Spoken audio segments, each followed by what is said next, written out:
আচ্ছা, সিপিসির উপরে আমরা 5টা ক্লাস বা 5টা লেকচার দিয়েছিলাম। আজকে আমাদের ষষ্ঠ লেকচার।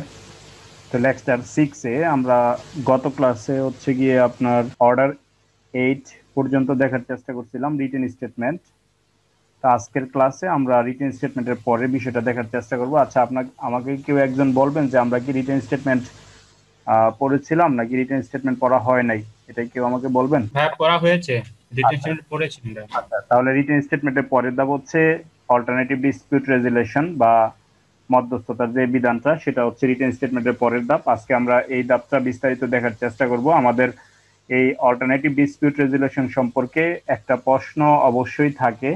তো সেক্ষেত্রে আপনি চেষ্টা করবেন যে এই অল্টারনেটিভ ডিসপিউট রেজুলেশন, আজকের যে লেকচারটা দিব 2 ঘন্টা, তো সেক্ষেত্রে চেষ্টা করবেন এই 2 ঘন্টার মধ্যে আপনি A to Z যত রকমের বিষয়গুলো আছে সেগুলো আপনি জেনে রাখার জন্য।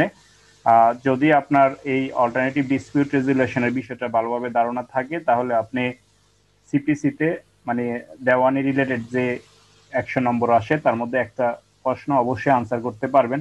তো শুধুমাত্র যে কোড অফ সিভিল প্রসিডিউরের যে শুধুমাত্র মেডিয়েশনের প্রসেসটা জানলেই হবে না, অন্যান্য আইনে যে মেডিয়েশনের বিধানগুলো দেওয়া আছে সেই বিধানগুলো আপনাকে জানতে হবে।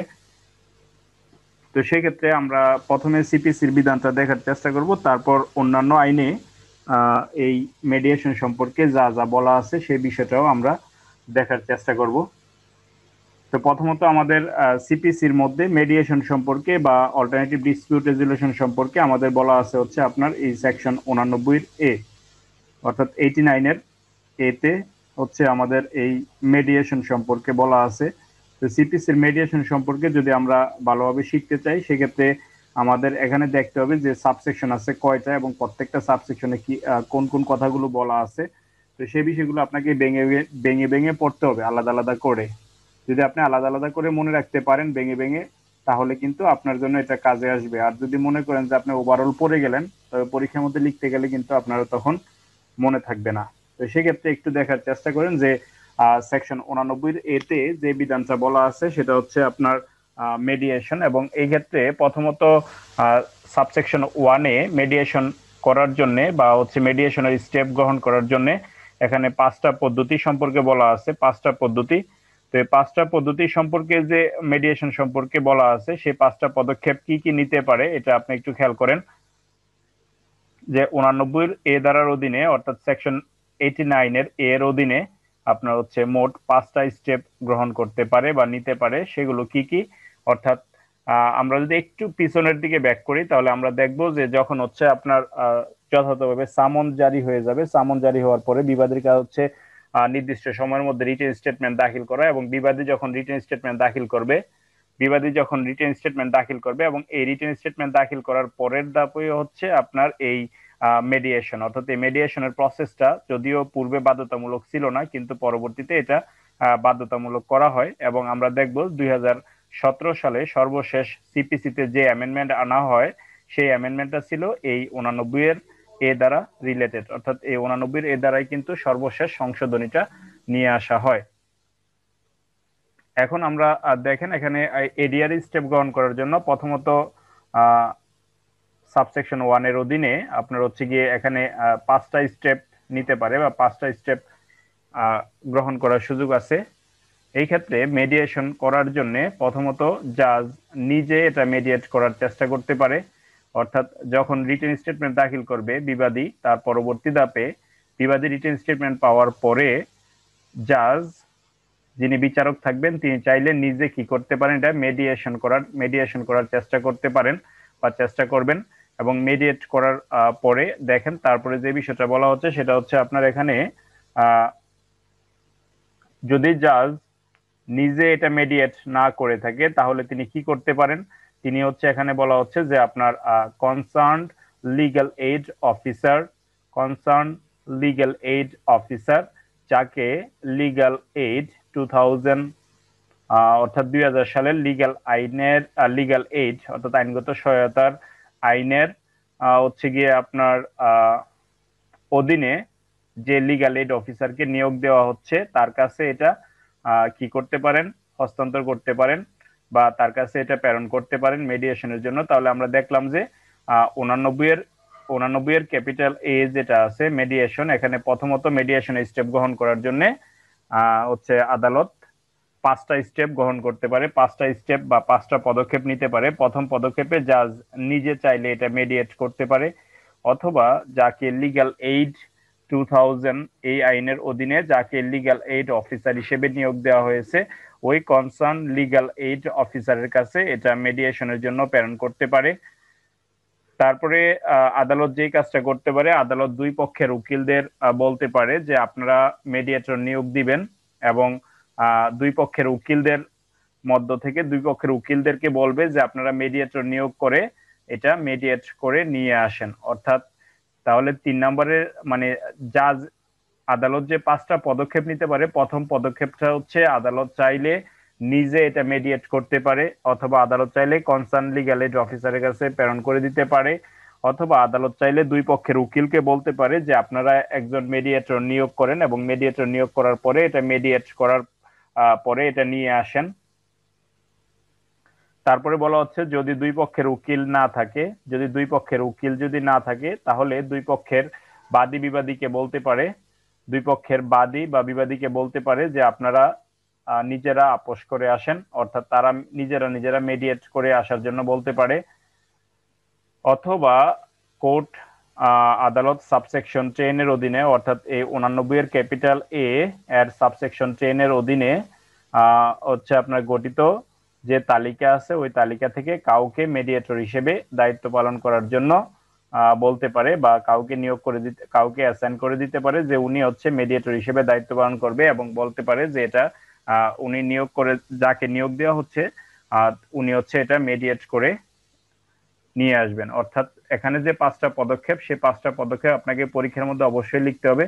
যে সাবসেকশন 1 এর অধীনে যখন বিবাদী রিটেন স্টেটমেন্ট দাখিল করলো তখন আদালত অবশ্যই কি করবে, এটা মেডিয়েশনের জন্য প্রেরণ করবে, এবং মেডিয়েশনের জন্য প্রেরণ করার ক্ষেত্রে আদালত 5টা পদক্ষেপ নিতে পারে। এখানে প্রথম পদক্ষেপটা হচ্ছে আদালত চাইলে নিজে এটা মেডিয়েট করতে পারে, জাজ চাইলে এটা নিজে মেডিয়েট করতে পারে, অথবা কনসার্ন লিগ্যাল এইড অফিসারের কাছে প্রেরণ করতে পারে, অথবা দুই পক্ষের উকিলদের বলতে পারে যে আপনারা কোনো মেডিয়েটর নিয়োগ দেন, এবং হচ্ছে মেডিয়েটর নিয়োগ দিলে হচ্ছে ওই মেডিয়েটর এটা মেডিয়েট করে দেওয়ার ব্যবস্থা করবে, এবং তারপরে এটা আদালতের কাছে নিয়ে আসবেন।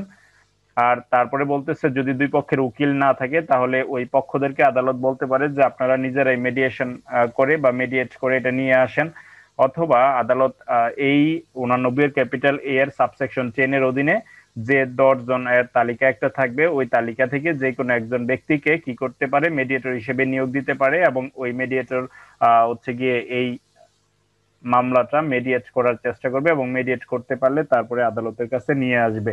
সুতরাং যেই মেডিয়েট করুক না কেন এটা কিন্তু পরবর্তীতে আদালতের কাছে আসবে, এবং ওনারা মেডিয়েট করার পরে যে কাজটা করবে তারপরে এই লিখিত যে দুই পক্ষের সাইন থাকবে ওইটা আদালতে এনে যখন সাবমিট করবে তখন আদালত কিন্তু ওইটার উপরে ভিত্তি করে একটা ডিক্রি দিয়ে দিবে, যেটা আপনার হচ্ছে ওই আপোষমূলক হচ্ছে গিয়ে মামলার ক্ষেত্রে ডিক্রি বা আপোষমূলক ডিক্রি, যেটা আমরা সোলে ডিক্রি বলে থাকি। তো ওই ধরনের একটা ডিক্রি কিন্তু এখান থেকে দিয়ে দিবে যখন তারা ওই দুই পক্ষ মেডিয়েট করার পরে সাইন করবে, এবং ওই আপোষনামাটা যখন আদালতের সামনে তারা এনে হাজির করবে তারপরে আদালত ওই স্টেপটা গ্রহণ করবে। এখন এই যে সাবসেকশন 10 এর অধীনে যে আমরা বললাম যে সাবসেকশন 10 এর অধীনে তালিকা থেকে কাউকে হচ্ছে গিয়ে নিয়োগ দিবে, সেক্ষেত্রে সাবসেকশন 10 এ কি বলা আছে আমরা একের পরে সাবসেকশন 10টা দেখে আসি। তো সাবসেকশন 10 এ 89 ক্যাপিটাল এ এর সাবসেকশন 10 এ বলা হচ্ছে, দেখেন এখানে 89 এর ক্যাপিটাল এ এর সাবসেকশন 10 অনুযায়ী ডিস্ট্রিক্ট জাজ আপনার হচ্ছে এখানে সংশ্লিষ্ট বার অ্যাসোসিয়েশনের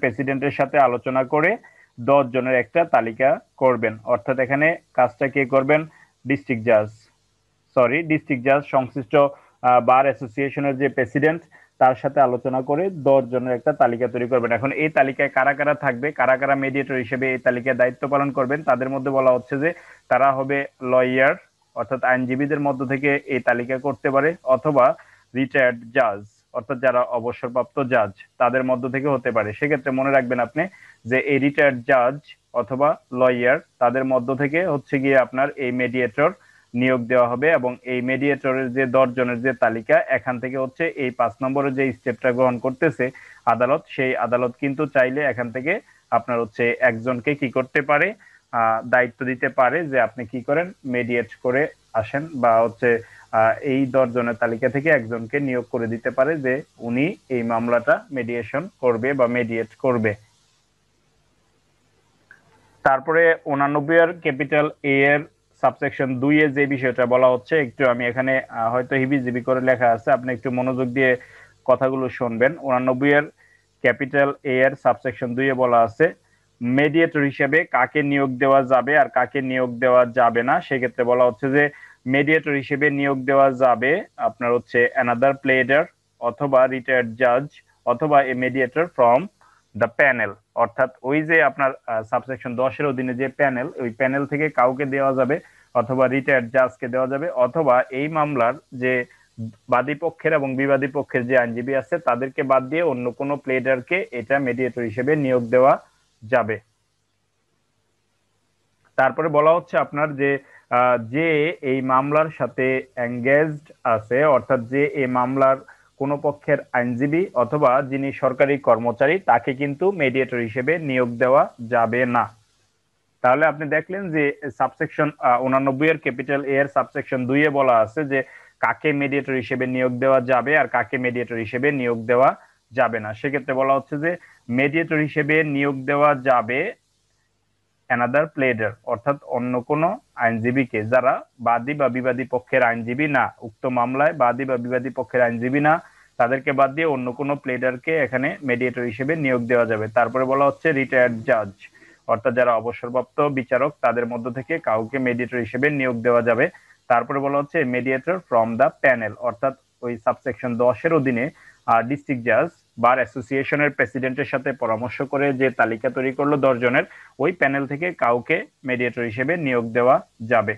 আর কাকে মেডিয়েটর হিসেবে নিয়োগ দেওয়া যাবে না, সেক্ষেত্রে বলা হচ্ছে মেডিয়েটর হিসেবে নিয়োগ দেওয়া যাবে না যে উক্ত মামলার সাথে এঙ্গেজড আছে, অর্থাৎ যে এই মামলার একজন আইনজীবী, বাদী পক্ষের হোক আর বিবাদী পক্ষের হোক, যদি সে এই মামলার আইনজীবী হয়ে থাকে তাহলে তাকে মেডিয়েটর হিসেবে নিয়োগ দেওয়া যাবে না। তাছাড়াও বলা হচ্ছে যে যিনি সরকারি কর্মচারী তাকে হচ্ছে, যিনি সরকারি কর্মচারী তাকে হচ্ছে কি করা যাবে না, মেডিয়েটর হিসেবে নিয়োগ দেওয়া যাবে না। এরপরে 89 এর ক্যাপিটাল এ এর সাবসেকশন 2 এ আরেকটা বিষয় বলা আছে, সেটা হচ্ছে যে আপনার এখানে আপনি কতজন মেডিয়েটর নিয়োগ দিতে পারবেন। একটা দেওয়ানি মামলা মেডিয়েট করার জন্য, একটা দেওয়ানি মামলা মেডিয়েট করার জন্য আপনি কতজন মেডিয়েটর নিয়োগ দিতে পারবেন। সেক্ষেত্রে বলা হচ্ছে যে আপনি চাইলে একজন মেডিয়েটর নিয়োগ করতে পারেন অথবা একের অধিকও নিয়োগ দিতে পারেন। সেটা কোনো ধরাবাধা এখানে নির্দিষ্ট কোনো লিমিট বলে দেওয়া হয়নি। অর্থাৎ আপনি চাইলে মেডিয়েটর একজনও নিয়োগ করতে পারেন অথবা চাইলে আপনি একাধিক মেডিয়েটরও নিয়োগ করতে পারেন।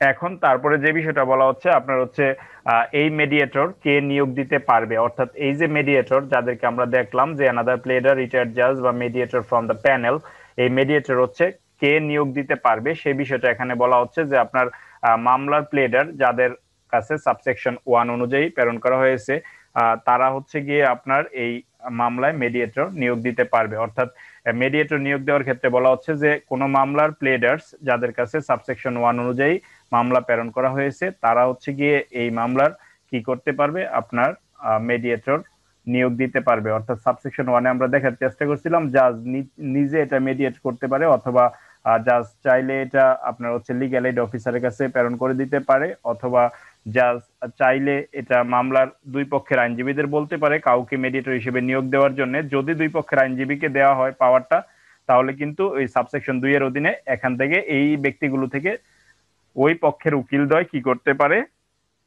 আপনার মেডিয়েটর নিয়োগ দিতে পারে। অন্যদিকে বলা হচ্ছে যে আপনার যদি এরকম হয় মামলার দুই পক্ষের আইনজীবী যদি না থাকে, তাহলে বাদী বা বিবাদী যারা আছে তাদেরকে বলতে পারে যে আপনারা এই সাবসেকশন 2 এর অধীনে এই মেডিয়েটর নিয়োগ দিয়ে আপনারা মামলাটা মেডিয়েট করে নিয়ে আসেন। তো সেক্ষেত্রে বলা হচ্ছে যে সাবসেকশন 1 এর অধীনে আদালত থেকে যাকে পারমিশন দেওয়া হবে, অনুমতি দেওয়া হবে, যার কাছে প্রেরণ করা হবে, উনি হচ্ছে এই মেডিয়েটর নিয়োগ দিতে পারবেন। তবে মেডিয়েটর কতজন নিয়োগ দিবেন এটা বলতেছে যে আপনি একজনও মেডিয়েটর নিয়োগ দিতে পারেন বা একাধিকও নিয়োগ দিতে পারেন, এটা কোনো ধরাবাঁধা নিয়ম নেই বা লিমিটেশন নেই। কাকে নিয়োগ দিতে পারবেন কাকে নিয়োগ দিতে পারবেন না সে বিষয়টা এখানে সাবসেকশন 2 এ বলা আছে, 89 ক্যাপিটাল এর সাবসেকশন 2 এ।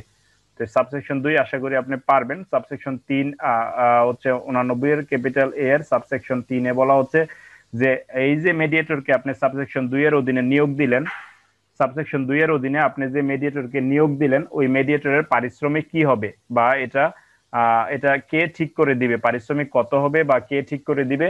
তো সেক্ষেত্রে বলা হচ্ছে যে এই সাবসেকশন 2 এর অধীনে যে মেডিয়েটরকে আপনি নিয়োগ দিচ্ছেন ওই মেডিয়েটরের পারিশ্রমিক কি হবে এটা ঠিক করবে হচ্ছে যে পার্টিরা তাকে নিয়োগ দিবে, অর্থাৎ বাদী পক্ষের আইনজীবী এবং বিবাদী পক্ষের আইনজীবী যদি ওই মেডিয়েটর নিয়োগ করে থাকে তাহলে তারাই হচ্ছে এটা নির্ধারণ করবে যে এই মেডিয়েটরের হচ্ছে পারিশ্রমিক কত হবে। অর্থাৎ 89 এর এ এর 3, 89 এর ক্যাপিটাল এ এর সাবসেকশন 3 তে বলা হচ্ছে যে পার্টি যারা থাকবে তারাই হচ্ছে গিয়ে এটা কি করবে, ঠিক করবে যে এই মামলার মেডিয়েটরের বেতন বা স্যালারি কত হবে বা তারা মজুরি কত হবে বা সে কত টাকা পাবে। তারপরে এখানে আরেকটা বিষয় স্পষ্ট করে বলা হচ্ছে যদি পার্টিরা ব্যর্থ হয়ে থাকে, যদি পার্টিরা ব্যর্থ হয়ে থাকে তাহলে সেক্ষেত্রে আদালত এটা ফিক্সড করে দিবে যে যে ব্যক্তি মেডিয়েট করবে তার বেতন কত হবে, তার হচ্ছে গিয়ে আপনার পারিশ্রমিক কত হবে সেটা আদালত ঠিক করে দিবে। তবে আদালত কিন্তু আপনার হচ্ছে শুরুতে ঠিক করবে না। শুরুতে হচ্ছে যাদেরকে বলা হচ্ছে যে আপনারা সাবসেকশন 2 এর অধীনে মেডিয়েটর নিয়োগ করেন, ওই যারা নিয়োগ করবে তারাই হচ্ছে এটার পারিশ্রমিক ঠিক করে দিবে, কিন্তু তারা যদি ব্যর্থ হয় তাহলে আদালত ঠিক করে দিবে। আরেকটা বিষয় বলা হচ্ছে যে আদালত নিজে যদি মেডিয়েটর হিসেবে কাজ করে, আদালত নিজেই যদি মেডিয়েটর হিসেবে কাজ করে বা দায়িত্ব পালন করে তাহলে কিন্তু আদালত কোনো পারিশ্রমিক পাবে না বা আদালতকে কোনো পারিশ্রমিক দেওয়া হবে না। কারণ আমরা 89 এর ক্যাপিটাল এর সাবসেকশন 1 এ কিন্তু দেখে আসছিলাম আদালত নিজে চাইলে সেটা মেডিয়েট করতে পারে। যদি সাবসেকশন 1 এর অধীনে যদি আদালত নিজে মেডিয়েট করে থাকে তাহলে কিন্তু আদালতকে কোনো পারিশ্রমিক দেওয়া হবে না, অর্থাৎ আদালত কোনো পারিশ্রমিক পাবে না। তারপরে আপনি মনে রাখবেন যে আমরা এখন দেখে আসলাম যে রিটেন স্টেটমেন্ট দাখিল করার পরে যে এটা মেডিয়েশনের জন্য পাঠাতে পারবে। মেডিয়েশনের জন্য পাঠানো হলে সেক্ষেত্রে কারা কারা মেডিয়েশনের জন্য কার কার কাছে প্রেরণ করা হবে এবং কারা আসলে মেডিয়েটরকে নিয়োগ করবে, কে কে মেডিয়েটর হতে পারবে, কে কে হতে পারবে না, তাদের ফিস কত হবে, কতজন মেডিয়েটর থাকবে, এবং তারপরে আমরা দেখার চেষ্টা করলাম মেডিয়েশন যারা করবে ওই মেডিয়েটরের ফিস কত হবে। সেই বিষয়টা কিন্তু আমরা এতক্ষণ পর্যন্ত সাবসেকশন 3 পর্যন্ত দেখে আসছিলাম। এবং আরেকটা বিষয় আমরা দেখার চেষ্টা করছিলাম যদি আদালত নিজে মেডিয়েট করে থাকে, যদি আদালত নিজে মেডিয়েট করে থাকে সেই ক্ষেত্রে কিন্তু আদালত কি করবে না, যদি আদালত নিজে মেডিয়েট করে থাকে সেই ক্ষেত্রে কিন্তু আদালত কোনো পারিশ্রমিক পাবে না। এখন আমরা সাবসেকশন 4 দেখব, সেকশন 89 এ এর অর্থাৎ সেকশন 89 এর ক্যাপিটাল এ এর সাবসেকশন 4 আমরা দেখার চেষ্টা করব। সেক্ষেত্রে নিয়োগের ক্ষেত্রে টাইম লিমিট এখানে বলা আছে, অর্থাৎ কতদিনের মধ্যে আপনি মেডিয়েটর নিয়োগ করতে হবে। অর্থাৎ যাদেরকে সাবসেকশন 2 এর অধীনে যাদেরকে ক্ষমতা দেওয়া হচ্ছে যে আপনারা মেডিয়েটর নিয়োগ করেন তারা কতদিনের মধ্যে মেডিয়েটর নিয়োগ করবে সেটা টাইম লিমিট বলা আছে 89 এর এতে এবং 89 এর এ এর সাবসেকশন 4 এ, এবং স্পষ্ট করে বলা আছে আপনি কতদিনের মধ্যে তারা নিয়োগ করবে, কতদিনের মধ্যে ওই মেডিয়েটর তার মেডিয়েশনের কাজ সম্পূর্ণ করবে। সেক্ষেত্রে আপনি একটু ভালোভাবে নজর দিয়ে মনে রাখেন যে প্রথমত যাদের কাছে মেডিয়েটর নিয়োগ দেওয়ার জন্য প্রেরণ করা হয়েছে তারা 10 দিনের মধ্যে মেডিয়েটর নিয়োগ করবেন। খেয়াল করবেন যাদের কাছে সাবসেকশন 2 এর অধীনে, যাদের কাছে সাবসেকশন 2 এর অধীনে যাদের কাছে হচ্ছে আপনার এই মেডিয়েটর নিয়োগ করার জন্য যাদের কাছে দেওয়া হয়েছে তারা কি করতে পারবে 10 দিনের মধ্যে, আপনার হচ্ছে 10 দিনের মধ্যে তারা নিয়োগ করবে। এই ক্ষেত্রে বলা হচ্ছে যদি 10 দিনের মধ্যে তারা মেডিয়েটর নিয়োগ করতে ব্যর্থ হয় তাহলে তারা রিটেন ফর্মের মাধ্যমে কোর্টকে সেটা জানাতে হবে। যদি 10 দিনের মধ্যে যদি তারা কি হয় ব্যর্থ হয়, 10 দিনের মধ্যে যদি তারা ব্যর্থ হয়, কিসের জন্য ব্যর্থ হবে, মেডিয়েটর নিয়োগ করার জন্য বা মেডিয়েটর নিয়োগ করতে যদি ব্যর্থ হয় সেক্ষেত্রে বলা হচ্ছে যে তারা এই ক্ষেত্রে অবশ্যই 10 দিনের মধ্যে তারা নিয়োগ করতে ব্যর্থ হওয়ার কারণে তারা আদালতকে এই বিষয়টা লিখিতভাবে জানাবে।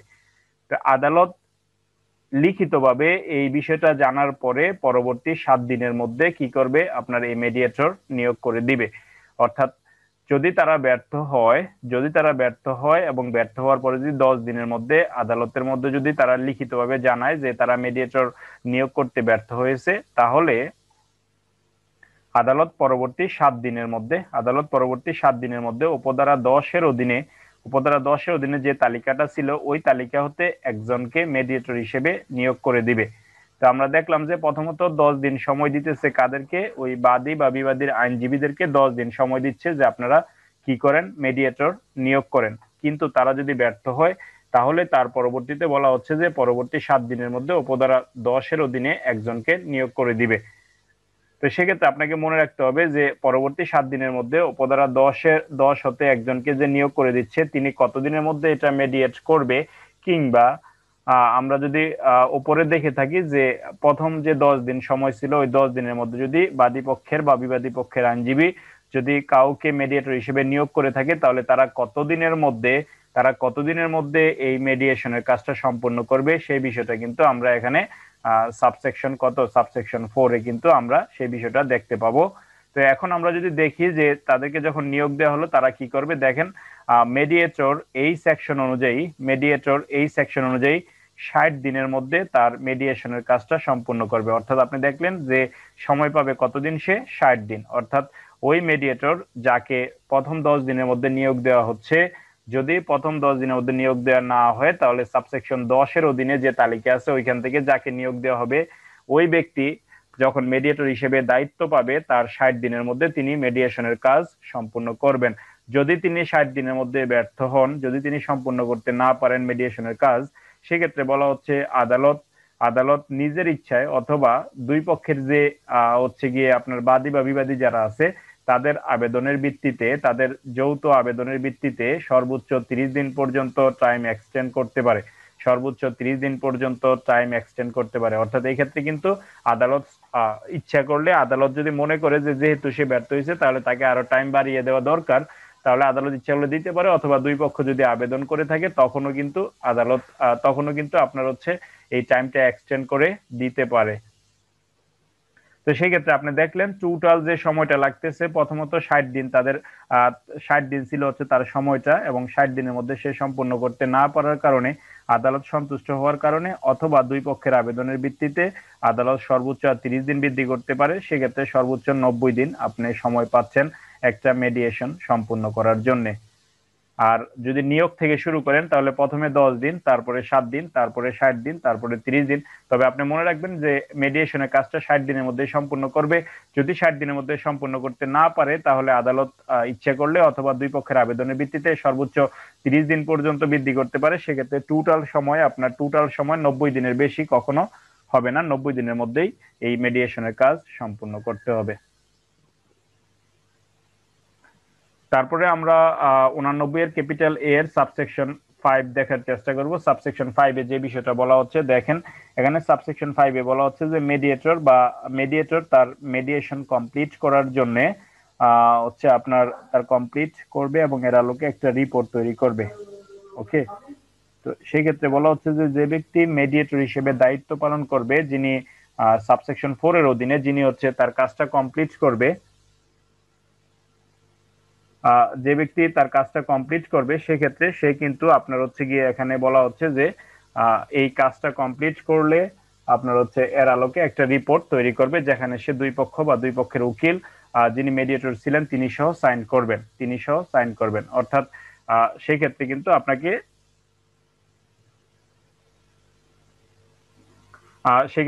আপনাকে একটা বিষয় মাথায় রাখতে হবে যে এখানে আপনার হচ্ছে যখন সাবসেকশন 4 এর অধীনে যখন নির্দিষ্ট টাইমের মধ্যে তারা এটা শেষ করতেছে, তো সেক্ষেত্রে বলা হচ্ছে যে মেডিয়েটর তার মেডিয়েশন কমপ্লিট করবে এবং এর আলোকে একটা রিপোর্ট তৈরি করবে, এবং যেখানে দুই পক্ষ বা দুই পক্ষের উকিল যিনি মেডিয়েটর ছিলেন তিনি সহ সাইন করবেন।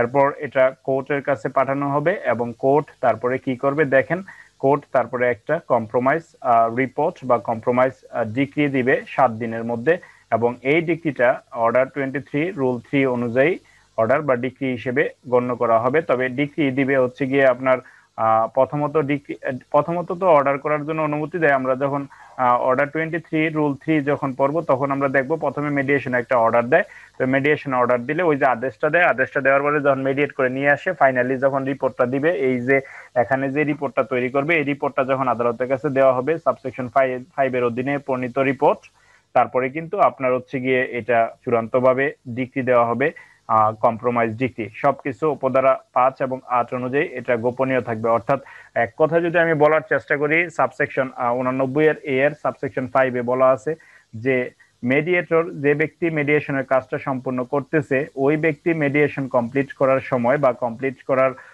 হচ্ছে আপনার কমপ্লিট করার যে প্রক্রিয়া, যে সময়, ওই সময়ের মধ্যে দুই পক্ষের মধ্যে, বাদী পক্ষ বা বিবাদীর পক্ষের মধ্যে যে কাজগুলো হবে বা যে বিষয়গুলো নিয়ে আলোচনা হবে, সে সব কিছু গোপনীয় থাকবে। এটা বলা হচ্ছে 89 এর ক্যাপিটাল এ এর সাবসেকশন 5 এ, যে মেডিয়েশনের কাজগুলো গোপনীয় থাকবে। কারণ যে ব্যক্তি মেডিয়েটর হিসেবে দায়িত্ব পালন করতেছে, সে একবার যাবে বাদীর কাছে, আরেকবার যাবে বিবাদীর কাছে, গিয়ে তাদের সব তথ্য কিন্তু সে জানবে। সেক্ষেত্রে তার এই তথ্য কিন্তু তিনি পরবর্তীতে আর ফাঁস করে দিতে পারবেন না, সেটা কিন্তু গোপনীয় থাকবে। তারপরে সাবসেকশন 89 এর ক্যাপিটাল এ এর subsection 6 A, sorry, section 89 capital A এর সাবসেকশন 6 এ যে বিষয়টা বলা হচ্ছে, কোর্ট নিজে যদি মেডিয়েটর হিসেবে দায়িত্ব পালন করেন তাহলে উপধারা 5 অনুসরণ করে রায় দিবেন আর হচ্ছে গিয়ে আপনার বা অর্ডার দিবেন। অন্যদিকে বলা হচ্ছে 5 ধারা অনুযায়ী রিপোর্ট দাখিল করবেন এবং 5 ধারা অনুযায়ী সে 5 উপধারা অনুযায়ী রিপোর্ট দাখিল করেন। 5 উপধারা হবে, এটা 5 উপধারা হবে। তো সেক্ষেত্রে বলা হচ্ছে যে আপনার যখন যখন হচ্ছে আপনার এই আদালত নিজে যখন মেডিয়েশন, মানে আমরা একে দেখে আসছিলাম আদালত মেডিয়েটর হিসেবে দায়িত্ব পালন করতে পারে। তো আদালত যদি নিজে মেডিয়েটর হিসেবে দায়িত্ব পালন করে তাহলে উপধারা 5 অনুসরণ করে তিনি রায় দিবেন বা অর্ডার দিবেন, বা 5 উপধারা অনুসরণ করে তিনি রিপোর্ট, তিনি তো আর রিপোর্ট দাখিল করার দরকার নাই, তিনি যে রিপোর্টটা তৈরি করবেন ওইটার উপর ভিত্তি করে তিনি পরবর্তী 7 দিনের মধ্যে একটা রায় দিয়ে দিবেন বা ডিক্রি দিয়ে দিবেন। এখন সাবসেকশন 7 এ কি বলা হচ্ছে, মেডিয়েটর ফেল করলে তার আগের অবস্থা থেকে সৃষ্টি হবে। ভেরি ভেরি ইম্পর্টেন্ট এই জায়গাটা। সাবসেকশন 7 এ বলা হচ্ছে যদি যদি কোনো মামলার হচ্ছে বা বিবাদী রিটেন স্টেটমেন্ট দাখিল করার পরে এটা মেডিয়েশনের জন্য পাঠানো হয় এবং মেডিয়েশন যদি ফেল করে, তো মেডিয়েশন ফেল করলে মামলাটা আগের অবস্থা থেকে শুরু হবে। অর্থাৎ যে মামলাটা আগের অবস্থায় যেভাবে ছিল ঠিক ওই অবস্থা থেকে পরবর্তীতে আবার এই মামলাটা শুরু হবে। তারপর 89 এর সাবসেকশন 8 এ যে বিষয়টা বলা হচ্ছে সেটা হচ্ছে কি আপনার মেডিয়েশনের সময় যে যোগাযোগ বা দাখিলযোগ্য সাক্ষ্য বা স্বীকৃতি বা প্রদানকৃত মন্তব্য বা অন্য কোনো কিছু যা মেডিয়েটরের কাছে দেওয়া হয়েছিল সব কিছু কিন্তু গোপনীয় থাকবে। কারণ যখনই আপনি দেখতেছেন মেডিয়েটর ফেল করতেছে, তো মেডিয়েশন যদি ফেল করে থাকে তাহলে কিন্তু মামলাটা কোথায় চলে যাবে, মেডিয়েশনটা ফেল করলেই কিন্তু মামলাটা আবার আদালতে বিচারের পর্যায়ে চলে যাবে। এই ক্ষেত্রে কিন্তু মেডিয়েটর অলরেডি সবকিছু জেনে ফেলছে। তো সেক্ষেত্রে কিন্তু মেডিয়েটর সবকিছু জেনে ফেলার কারণে সেগুলো কিন্তু সাক্ষ্য হিসেবে পরবর্তীতে তিনি আর দিতে পারবেন না। তখন কিন্তু আপনার যে কাজটা করতে হবে সেটা হচ্ছে আপনার তখন কিন্তু আপনার হচ্ছে গিয়ে তাদের এই মেডিয়েটরের যে বিষয়গুলো ছিল, মেডিয়েটরের সাথে যে যোগাযোগ হয়েছে, যে দাখিলযোগ্য সাক্ষ্য বা স্বীকৃতি দিয়েছিল বা মন্তব্য প্রদান করেছিল বা অন্য কোনো কিছু দিয়ে থাকে, প্রদান করে থাকে, সবকিছু কিন্তু গোপনীয় থাকবে। এগুলো কোনো কিছুই হচ্ছে ফার্দার মামলার পরবর্তী ধাপে কিন্তু এগুলো ব্যবহৃত হবে না বা ব্যবহার করা যাবে না। অর্থাৎ আমি দেখার চেষ্টা করলাম যে 5 এবং 8 অধীনে কিন্তু আপনার এটা কিন্তু গোপনীয় থাকবে।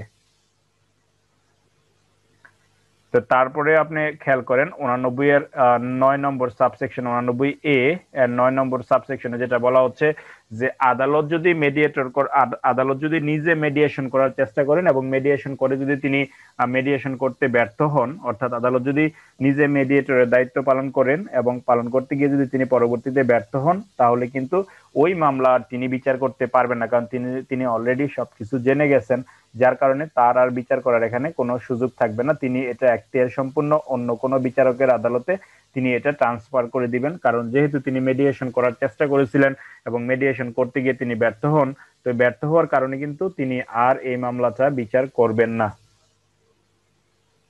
অলরেডি 89 এর সাবসেকশন 10 আমরা উপরে দেখার চেষ্টা করছিলাম শুরুতে একের পরেই, যে সাবসেকশন 10 এর অধীনে বলা হচ্ছে যে হচ্ছে আপনার ওই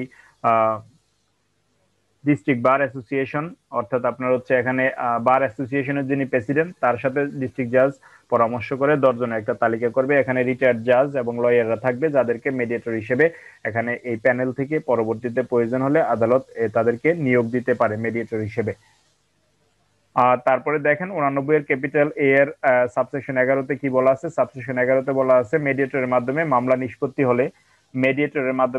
নিষ্পত্তি হলে পরবর্তী 60 দিনের মধ্যে কোর্ট ফিস ফেরত পাবে। যদিও এখানে আছে ফেরত পাবে, কিন্তু প্র্যাকটিক্যালি এটা খুব কম ক্ষেত্রেই পাওয়া যায় না বললেই চলে। কিন্তু এখানে 89 এর সাবসেকশন 11 অনুযায়ী বলা হচ্ছে যে যদি মিডিয়েশনের মাধ্যমে মামলাটা নিষ্পত্তি হয়ে যায় তাহলে পরবর্তী 60 দিনের মধ্যে কোর্ট ফিস ফেরত পাবে। অর্থাৎ তারা যে কোর্ট ফিস দিয়ে মামলাটা দায়ের করেছিল, রিটেন স্টেটমেন্ট দাখিল করার পরে যখন এটা মিডিয়েশনে চলে যায়, মিডিয়েশন যখন সাকসেসফুল হয়, তারপরে বলা হচ্ছে যে এই কোর্ট ফিসটা তারা হচ্ছে ফেরত পাবে।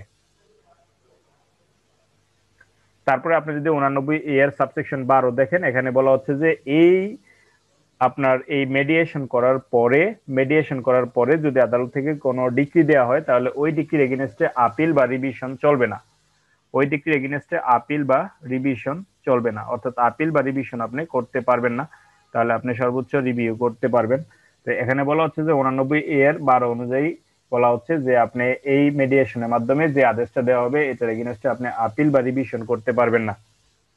আর 89 এর সাবসেকশন 13 যদি আপনি খেয়াল করেন, 89 এর সাবসেকশন 13 যদি আপনি লক্ষ্য করেন, সেখানে দেখবেন যে অর্ডার 23 অনুযায়ী কোন পক্ষকে মামলা উইথড্রয়াল, অ্যাডজাস্টমেন্ট অথবা কম্প্রোমাইজ অফ দ্য সুট ওইটা করতে কিন্তু 89 এর এ বাধা প্রদান করবে না। অর্থাৎ 89 এর এ দ্বারা কিন্তু তাদেরকে ওই অর্ডার 23 এর অধীনে উইথড্রয়াল, অ্যাডজাস্টমেন্ট বা কম্প্রোমাইজ করার জন্য কোনো কিছুই তাদেরকে বারিত করবে না। তারা চাইলে এই 89 এর এ এটা যদি আপনার মিডিয়েশন করেও থাকে, তারপরে মিডিয়েশন সাকসেসফুল হইলে তো হইলো, না হইলে কিন্তু তারা পরবর্তীতে অর্ডার 23 রুল 3 অনুযায়ী তারা চাইলে উইথড্রয়াল, অ্যাডজাস্টমেন্ট অথবা কম্প্রোমাইজ করতে পারবে, কারণ ওইটা করার তাদেরকে এখানে বাধা দিবে না। অর্থাৎ এই 89 এ তাদেরকে ওই অর্ডার 23 রুল 3 অধীনে তারা যে উইথড্রয়াল, অ্যাডজাস্টমেন্ট বা কম্প্রোমাইজ অফ দ্য সুট করার জন্য চেষ্টা করতেছে ওইটা কিন্তু তাদেরকে বারিত করবে না।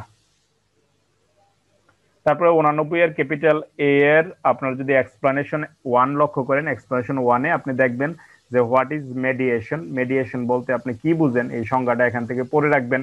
বলা হচ্ছে মেডিয়েশন হলো আপনার হচ্ছে flexible, informal, non binding, confidential, non adversarial এবং হচ্ছে কনসেনসুয়াল ডিসপিউট রেজুলেশন প্রসেস। তার মানে what is mediation according to section 89 আর ক্যাপিটাল এ এক্সপ্লেনেশন 1 অনুযায়ী mediation is flexible, informal, non binding, confidential, non adversarial and আপনার হচ্ছে কনসেনসুয়াল ডিসপিউট রেজুলেশন প্রসেস। সুতরাং এই হচ্ছে মেডিয়েশন, সিপিসির অধীনে এই হচ্ছে মেডিয়েশন। এখন যদি আমরা এটা আবার আমি আমার আরেকটা নোট থেকে যদি আমি সংক্ষেপে দেখানোর চেষ্টা করি, আপনাকে ভাইবের মধ্যে এই কোশ্চেনটা জিজ্ঞেস করে সিপিসির মেডিয়েশন প্রসেসটা মুখস্থ বলেন, তো সেক্ষেত্রে আপনি কোড অফ সিভিল প্রসিডিউর 89 এ ধারা অনুযায়ী যখন কোন একটা সিভিল সুট যথাযথভাবে দায়ের করা হয়ে যায় এবং বিবাদী লিখিত জবাব দাখিল করে, তখন আদালত ওই মামলার বিচার কার্য অ্যাডজন রেখে মেডিয়েশনের জন্য স্টেপ গ্রহণ করতে পারে। অর্থাৎ আপনি দেখলেন যে যখন রিটেন স্টেটমেন্ট যথাযথভাবে দাখিল করা হয়ে যাবে তখন আদালত মামলাটা অবশ্যই অ্যাডজন রেখে তারপরে মেডিয়েশনের জন্য স্টেপ গ্রহণ করবে। সেক্ষেত্রে 89 এর 1 থেকে আমরা 13 পর্যন্ত, 89 ক্যাপিটাল এ এর 1 থেকে 13 পর্যন্ত আমরা দেখার চেষ্টা করলাম। মেডিয়েশনের প্রসেসটা বিস্তারিত বলা আছে, যদিও 12 পর্যন্ত বলা আছে, 13তে গিয়ে বলা আছে যে যদি আপনি এই মেডিয়েশনে ব্যর্থ হয়ে থাকেন বা মেডিয়েশন নাও করতে পারেন, তাও আপনাকে ওই অর্ডার 23 রুল 3 অধীনে অ্যাডজাস্টমেন্ট অথবা আপনার হচ্ছে কম্প্রোমাইজ করতে কিন্তু আপনাকে বারিত করবে না। তো মেডিয়েশনের জন্য 1 নম্বরের সাবসেকশন আমরা যেটা দেখার চেষ্টা করছিলাম, 5টা পদ্ধতি অনুসরণ করতে পারে। আদালত নিজে এটা মেডিয়েট করতে পারে, কনসার্ন লিগ্যাল এড অফিসারের কাছে প্রেরণ করতে পারে, দুই পক্ষের আইনজীবীকে বলতে পারে, অথবা আইনজীবী না থাকলে পার্টিদেরকে মেডিয়েট করার জন্য বলতে পারে, অথবা 89 এর 10 এর অধীনে প্রণীত যে তালিকা ওই তালিকার কাউকে মেডিয়েটর হিসেবে নিয়োগ দিতে পারে। যেটা এখানে সংক্ষেপে বলা আছে, এতক্ষণ যেটা বললাম এটা সামারি এখন আমি আপনাদেরকে এখানে দেখার চেষ্টা করবো কে আসলে মেডিয়েটর হিসেবে কাকে আসলে মেডিয়েটর হিসেবে নিয়োগ দেওয়া যাবে। সেই ক্ষেত্রে বলা হচ্ছে যে মেডিয়েটর হিসেবে কাকে নিয়োগ দেওয়া যাবে, 89 10 থেকে যে কাউকে নিয়োগ দেওয়া যেতে পারে, প্যানেল থেকে যে কাউকে নিয়োগ দেওয়া যেতে পারে, অথবা একাধিক মেডিয়েটর নিয়োগ দেওয়া যেতে পারে। এবং তবে মনে রাখতে হবে যিনি গভর্নমেন্ট সার্ভিস হোল্ডার অথবা যিনি দুই পক্ষের হচ্ছে ইন্টারেস্ট আছে এরকম কোনো ব্যক্তিকে কিন্তু মেডিয়েটর হিসেবে নিয়োগ দেওয়া যাবে না। মেডিয়েটরের ফিস কত হবে এটা পার্টিরা নির্ধারণ করবে, পার্টিরা না করতে পারলে আদালত পরবর্তীতে নির্ধারণ করে দিবে। মেডিয়েটর নিয়োগের সময়সীমা প্রথমত পার্টিরা 10 দিনের মধ্যে চেষ্টা করবে, 10 দিনের মধ্যে ব্যর্থ হলে আদালতকে লিখিতভাবে জানাবে। তো আদালতকে লিখিতভাবে জানানোর পরে 7 দিনের মধ্যে আদালত মেডিয়েটর নিয়োগ দিয়ে দিবে। মেডিয়েটর যাকে নিয়োগ দেওয়া হবে তিনি হচ্ছে 60 দিনের মধ্যে এটা মেডিয়েট করার চেষ্টা করবে, ব্যর্থ হলে আদালতের ইচ্ছায় অথবা দুই পক্ষের আবেদনের ভিত্তিতে পরবর্তীতে হচ্ছে গিয়ে 30 দিন পর্যন্ত এক্সটেন্ড করা যাবে। তারপরে 5 এবং 8 সাবসেকশনে বলা হচ্ছে মেডিয়েশন প্রসেস কমপ্লিট করার ক্ষেত্রে যে যে কাজগুলো করা হবে সকল কাজ গোপনীয় থাকবে। তারপরে আপনি 6 যদি লক্ষ্য করেন, 6 দেখবেন যে যদি আদালত নিজে মেডিয়েটর হিসেবে দায়িত্ব পালন করে থাকেন তাহলে উপধারা 5 মেনটেন করে রায় দিতে হবে। অর্থাৎ আদালত নিজেও যদি মেডিয়েটরের দায়িত্ব মেনটেন করে থাকেন তাহলে আদালতকে উপধারা 5-এর যে হচ্ছে বিধান সেটা অনুসরণ করেই রায় দিতে হবে। তারপরে যেটা বলা হচ্ছে যে আপনার মেডিয়েটর যদি মেডিয়েশন করতে না পারেন তাহলে আগের অবস্থা থেকে মামলাটা শুরু হবে। ভেরি ভেরি ইম্পর্টেন্ট, মেডিয়েটর যদি মেডিয়েশন করতে না পারেন তাহলে আগের অবস্থা থেকে মামলাটা শুরু হবে। তারপর 8 নম্বর সাবসেকশনে যেটা বলা হচ্ছে মেডিয়েটরের সময় প্রদত্ত এভিডেন্স, স্টেটমেন্ট বা রেকর্ড সবকিছু কনফিডেন্সিয়াল থাকবে। তারপর 9 নম্বর বলা হচ্ছে কোর্ট মেডিয়েটর করতে ব্যর্থ হলে পরবর্তীতে কোর্ট আর ওই মামলাটা বিচার করবে না। তারপরে 10 নম্বরে বলা হচ্ছে ডিস্ট্রিক্ট জাজ, বার অ্যাসোসিয়েশন, বার কাউন্সিলের প্রেসিডেন্টের সাথে পরামর্শ করে লয়ার বা রিটায়ার্ড জাজদের মধ্য থেকে 10 জনের একটা প্যানেল তৈরি করবে মেডিয়েটরের জন্য। তারপরে 11তে যে বিষয়টা বলা হচ্ছে সেটা হচ্ছে কোর্ট ফিস ফেরত দেওয়া হবে। 12তে যেটা বলা হচ্ছে এটা আপিলযোগ্য নয়, আপিল করা যাবে না। এবং 13তে যেটা বলা হচ্ছে, 13তে বলা হচ্ছিল, এখানে যেটা দেওয়া আছে এটা ঠিক নাই, 13তে বলা হচ্ছিল আপনার হ্যাঁ 13 এটা হবে 13, এটা 12 হবে না, এটা হবে 13, যে যদি এই মেডিয়েশন প্রক্রিয়ায় কোনো অর্ডার দেওয়া হয় তাহলে সেটা আপনার হচ্ছে অর্ডার 23 রুল 3 কে কোনোভাবেই প্রভাবিত করবে না। তো এই হচ্ছে আমাদের সিপিসির মেডিয়েশনের বিধান। যদি কারো কোনো প্রশ্ন থাকে আপনারা আমাকে একজন একজন করে প্রশ্ন করতে পারেন, আমি আপনাদেরকে সেটা উত্তর দিব। আশা করি যে 2বার পড়ানোর পরেও আপনি যদি কোনোটা বুঝতে সমস্যা হয় তাহলে আমাকে প্রশ্ন করতে পারেন।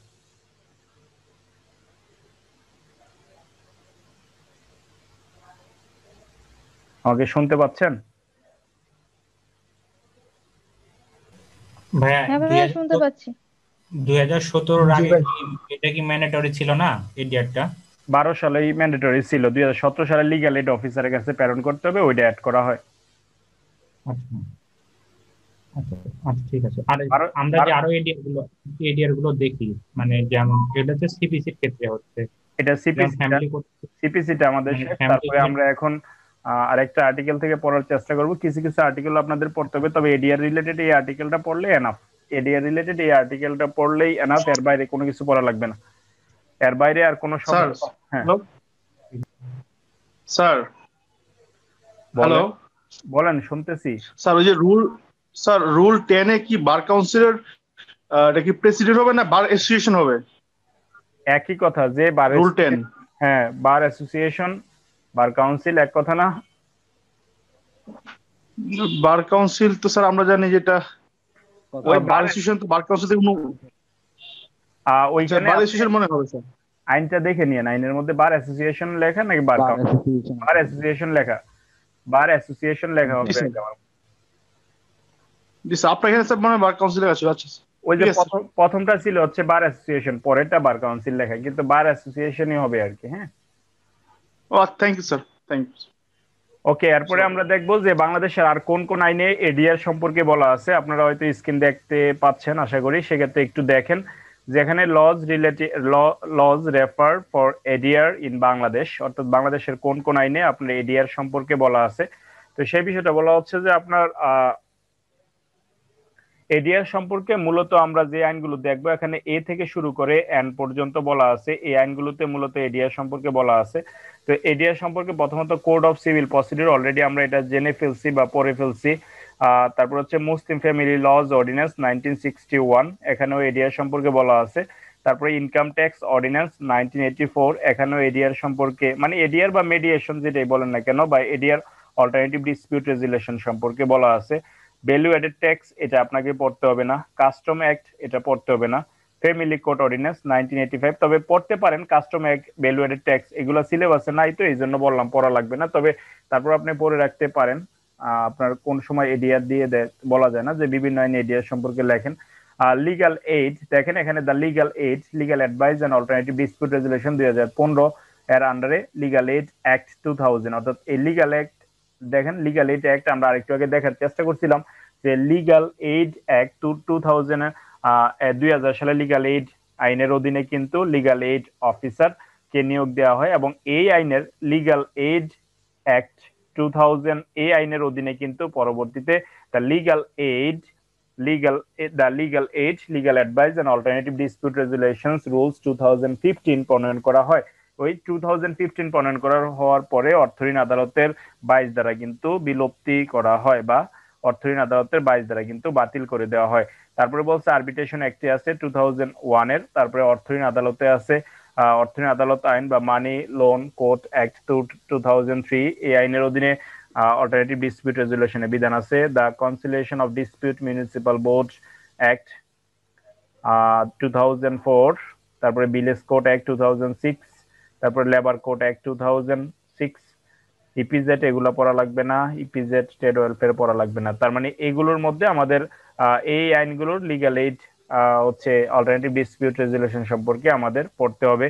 তো কোন কোন সেকশনে বলা আছে, এখানে একটা চার্ট আছে, এই চার্টের মধ্যে আপনি দেখবেন যে কতগুলো আছে ফর্মাল বা কোর্ট বেজ এডিআর, অর্থাৎ আদালতের মাধ্যমে এই এডিআর গুলো নিষ্পত্তি করা হয়, সাধারণত আদালত থেকে ডিক্রি দেওয়া হয় বা রায় দেওয়া হয়। সেক্ষেত্রে আপনি লক্ষ্য করবেন 89 এ থেকে 89 ই পর্যন্ত মূলত মেডিয়েশন বা ম্যান্ডেটরি মেডিয়েশন বা আরবিট্রেশনের কথা বলা আছে, এটা ম্যান্ডেটরি এখানে লেখা আছে।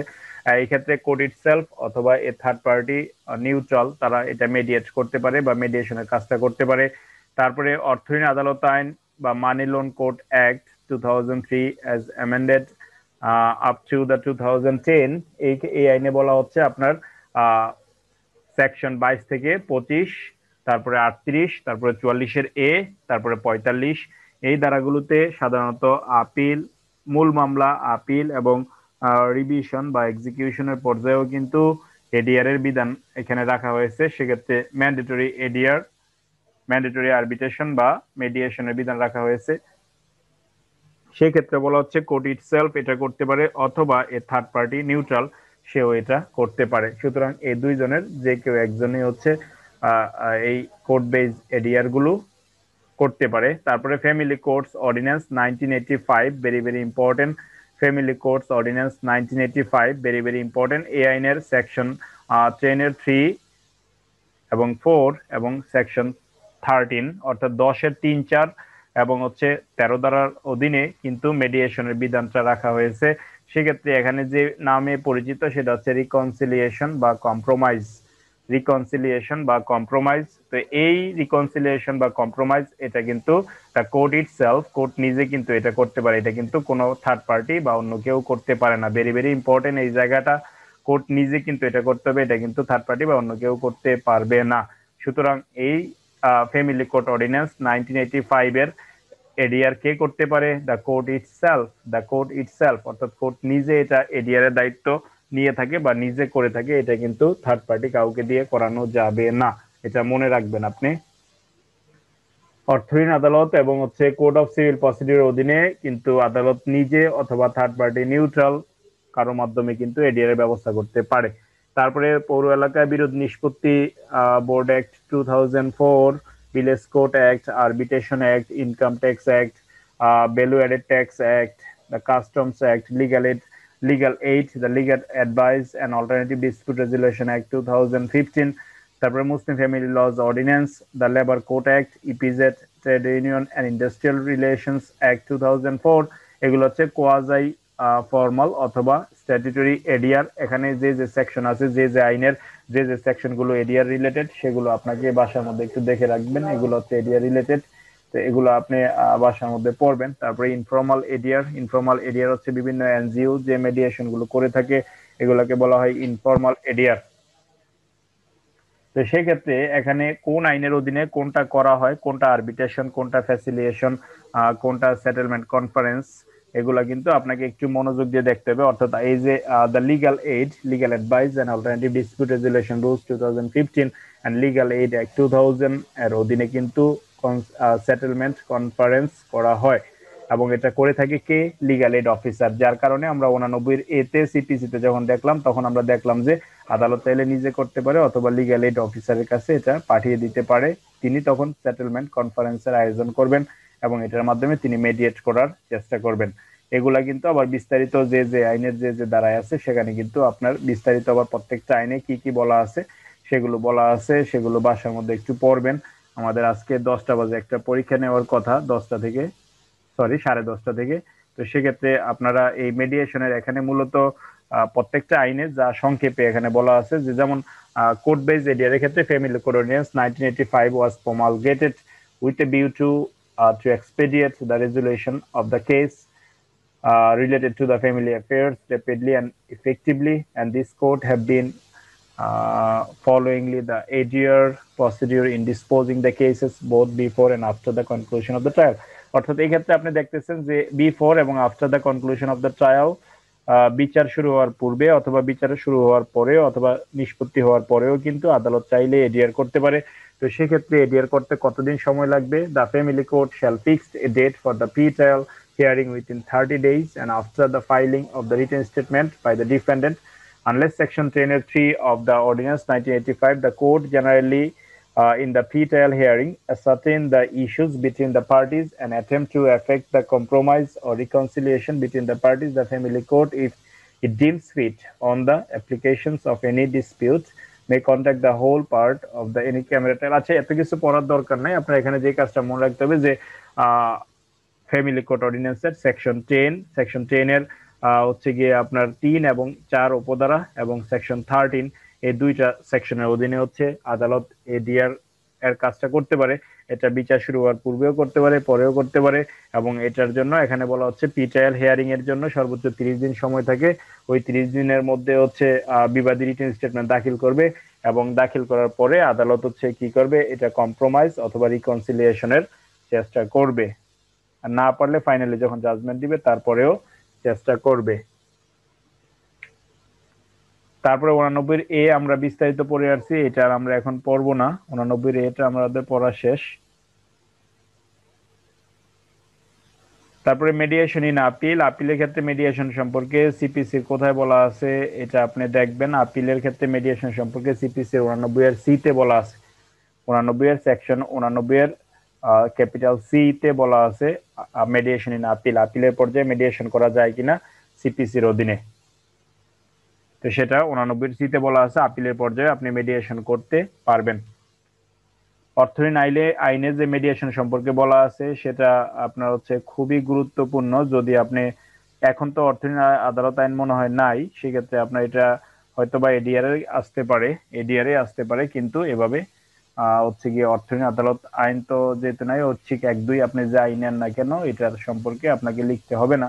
তবে সিপিসিতে মেডিয়েশন পড়তে গেলে আপনাকে এটা লিখতে হবে। সেক্ষেত্রে 22 ধারাটা হচ্ছে আপনার এখন এটা এখন নাই কারণ 22 ধারা অ্যামেন্ডেড অর্থঋণ আদালত আইন incorporated the provision of mediation almost the same words and manners as is provided under section 89 of the CPC, but with the exceptions that the former case is a special resolution providing the authorized of board of directors for the concerned financial institution, authorizing one of the officer must be submitted in the concern. এটা এগুলো পড়ার দরকার নাই, 22 ধারাটা নাই এখন। 23 থেকে শুরু করে আপনাকে পড়তে হবে 23 থেকে 25।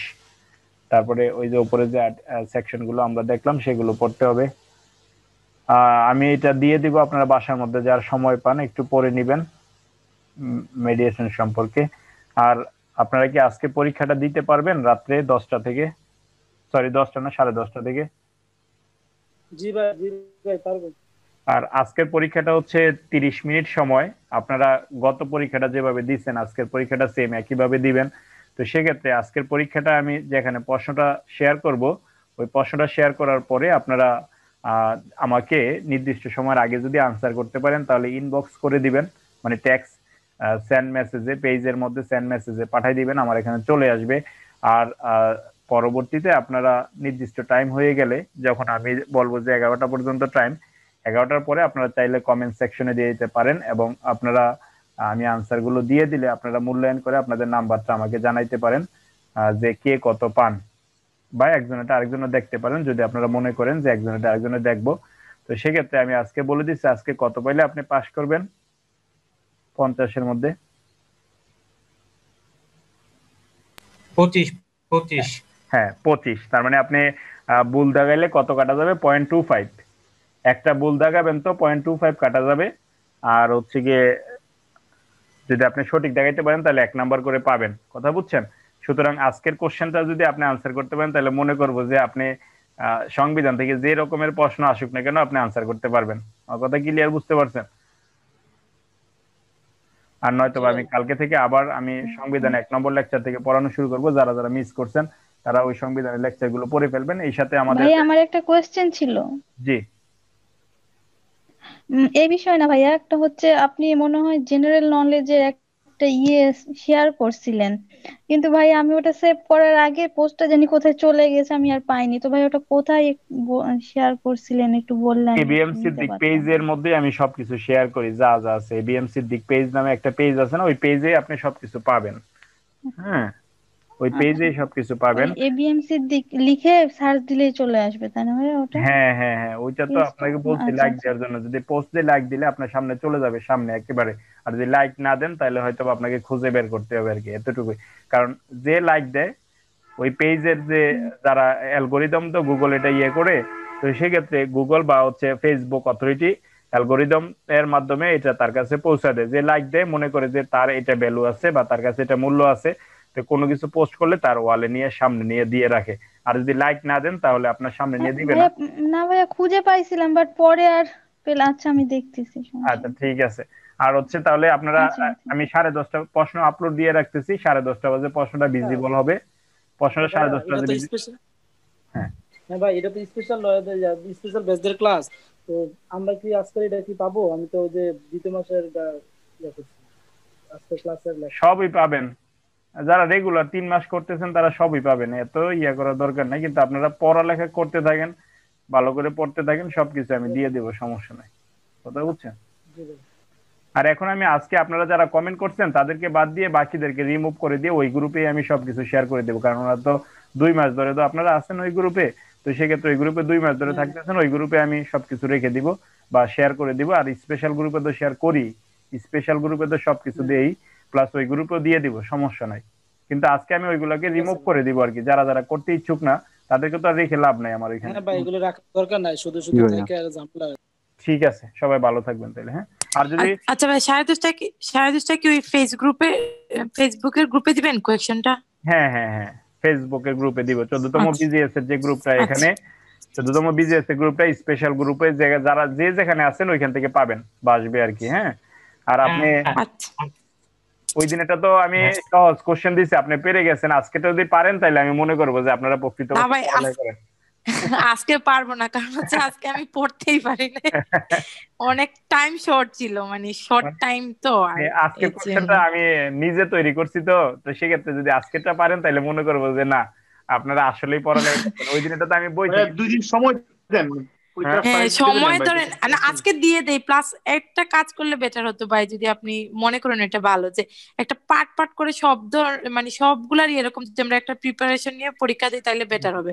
আপনি এটাই ক্লাস বেটার শেষ হবে করে, হয়তো। ভাইয়া এটা ঠিক হ্যাঁ হয় আপু, সেটা ঠিক বলছেন ভাইয়া। না, এটা মানে যাচাই আজকে করার মনে জন্য হয় না আজকেটা, এক্সামটা ভালো আজকেটা শুধু হবে। যাচাই করার জন্য দিতে চাইছিলাম, মানে কে না কতটুকু পারেন। হ্যাঁ, যদি না করেন তাহলে আমি আজকেটা পরেও না ভাই, দিতে ওই পারি, যে সমস্যা নাই। না আজকেটা আমরা দিয়ে দিব। বলতেছি কি, ধরেন প্রত্যেকটা সাবজেক্টের, যেমন সিআরপিসি আপনি যতগুলা ক্লাস নিছেন হ্যাঁ হ্যাঁ, এগুলার উপরে ধরেন আমরা একটা পরীক্ষা আচ্ছা দিলাম। তাহলে সিপিসি দেওয়া যেগুলো যায়। হ্যাঁ, ক্লাস, দেওয়া যায়। হ্যাঁ, হ্যাঁ হ্যাঁ, ওইরকম হলে ধরেন পড়াটা হয়, একটা প্রেসারে মোটামুটি একটা পড়া হয়ে যায়। তবে আমাদের সিআরপিসির এখন মেইন পার্ট গুলো চলতেছে, মানে এখন হচ্ছে সবচেয়ে গুরুত্বপূর্ণ লেকচার গুলো চলতেছে আমাদের। এরপরে আমরা বিচারে হয়তো চলে যাব, চার্জ গঠন করার পরে বিচারে চলে যাব। তো সেক্ষেত্রে প্রত্যেকটা বিষয় এখানে গুরুত্বের সাথে পড়তে হবে, এগুলা কিন্তু ফাঁকিবাজি করলে হবে না। কথা বুঝছেন? এতদিন যা ওই পড়ছেন না পড়ছেন, এখন এগুলো অবশ্যই মনোযোগ প্রত্যেকটা লেকচারে আপনার লাগবে, প্রত্যেকটা লেকচারে আপনার গুরুত্বপূর্ণ। সেক্ষেত্রে এগুলো আমি কতগুলো লিখছি চিন্তা করতেছেন তো হয়তো, যে এতগুলো আমি লিখে রাখছি, সুতরাং এগুলো কিন্তু কাজে না হ্যাঁ লাগলে, হ্যাঁ ভাই, হ্যাঁ, কাজে না লাগলে কিন্তু লিখতাম না। এক একটা লিখতে গিয়ে ধরেন 2-3 দিন চলে যায় নোট করতে গিয়ে। আমি আর কতগুলো লিখছি আপনি হিসাব এত আছে আমার। হ্যাঁ, আপনি কতগুলা লিখছেন। এখন আমি লিখছি এই জন্য আমার ওই ভাই, আপনার হচ্ছে আমি এগুলো অনেক আগে থেকে লিখি, তো আস্তে আস্তে লিখছি, তো হয়তোবা আমার এগুলো তেমন প্রেশার পড়ে নাই। আরেকটা বিষয় হচ্ছে যে আমি পিলির আগে মানে রিটেনের আগে আমার এমন প্রিপারেশন ছিল না, কথা বুঝছেন। রিটেনের আগে আমি নতুন একটা চাকরি নিছি প্রাইভেট ইউনিভার্সিটিতে, তো ওই চাকরি করি, হ্যাঁ 5টা কোর্স পড়াই।